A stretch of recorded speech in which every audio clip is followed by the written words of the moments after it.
మనుషుల కటాక్షం కొరకు చాలామంది ఎదురు చూస్తారండి. అది కూడా గొప్ప గొప్పోళ్ళ కటాక్షం కొరకు చాలామంది ఎదురు చూస్తూ ఉంటారు. గొప్ప గొప్పోళ్ళు, అయ్యా కాస్త నన్ను కటాక్షించండి, అయ్యా కాస్త నన్ను కటాక్షించండి అంటారు గొప్ప గొప్పోళ్ళ కటాక్షం కొరకు. అది మనం సామెతల గ్రంథంలో కూడా చూస్తాం.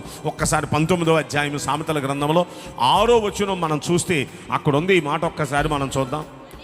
అనేకులు గొప్పవారి కటాక్షం వెతుకుదురు. ఒక్కసారి మనం ఆలోచిస్తే ఎవరి కటాక్షం వెతుకుతారు? అనేకులు గొప్ప గొప్పోళ్ళు కటాక్షం వెతుకుతూ ఉంటారు. గొప్ప గొప్పోళ్ళు కటాక్షం. అయితే ఇక్కడ దావీదు ఎవరి కటాక్షం వెతుకుతున్నాడు?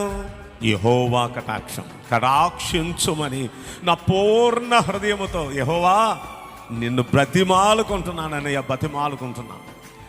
దేవుని కటాక్షం కొరకు ఈయన బతిమలాడుకుంటున్నాడు. కారణం ఏంటి? ఏమండి, మనుషుల కటాక్షం ఎలాంటిది? వాళ్ళ గనులు కానివ్వండి, రాజులు కానివ్వండి, వాళ్ళ కటాక్షం కొంతవరకే ఉంటుంది. మనుషుల కటాక్షం శాశ్వత కాలం ఉండదు. కానీ దేవుని కటాక్షం శాశ్వత కాలం మన మీద ఉంటుందండి. హల్లెలూయా.